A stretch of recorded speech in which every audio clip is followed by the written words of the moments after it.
Hello guys, Star Snova here. This week's episode, we're going to talk about the second book of the Han Solo trilogy, the Hutt Gambit. Yeah, unfortunately the Legends banner's on it, but whatever, ignore that. This is 5 years after the events of the previous book. And in this, Han Solo just got kicked out of the Imperial Navy, and things are not looking so good for him at the beginning. But hey, if you know anything about Star Wars, you know Han Solo's not going to stay in the Navy. Anyway, this book basically is Han Solo's first meeting with various different characters that he's going to run into in the movies and in the expanded universe, like Jabba the Hutt, Boba Fett, Lando Calrissian, and a few other characters that would appear later in the New Jedi Order series. I mean, this book means something in the Star Wars EU. Same thing with the last one. It isn't pointless. This book also gets into more detail how Han is so knowledgeable about Imperial tactics and how they do things. Because, Han Solo was in the Imperial Academy, so he knows how they do things.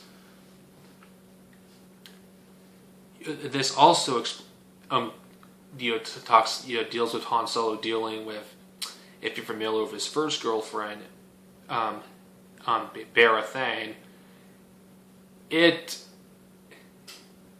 do see her in some parts of this book. She isn't featured much, but you do see how Han's dealing, with that. Though they pretty much meet face to face once in this book. Also, Han gets has two girlfriends in this book. And this book also has a character from the Dark Empire trilogy make an appearance. Yeah. Also, I believe this is one of the first books in the EU that has Nar Shaddaa in there. I think that might be Dark Empire. Correct me if I'm wrong. I'm pretty sure it was the Dark Empire trilogy that first featured, that. And, Lando Calrissian, Hans, you basically learn about how they got to meet and how Han Solo first discovered the Millennium Falcon. The Millennium Falcon, which he'll eventually get in the next book, Rebel Dawn.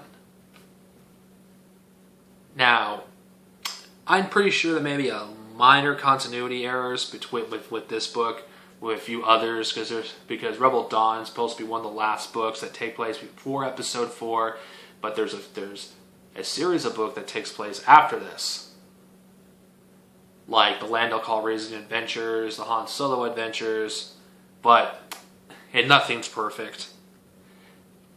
I'll have to read those, but I'm pretty sure there's a few minor continuity errors. But I'm not going to bring those up. I'm just talking about what I think of this book. Great. The writing was as great as always. The person who wrote this seemed like knew the character of Han Solo. This gave you further insight on the character, what he will eventually become at the events of Episode 4.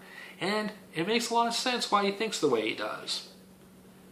Now, can I judge him completely? No, I have to read the Rebel Dawn, which that will be a review later in the year. Unfortunately, yeah, I'm reading a lot of books. I wouldn't recommend reading this unless you read the first one, which that is not a good idea. Never start with Hutt Gambit. Read the first one. This book is more faster.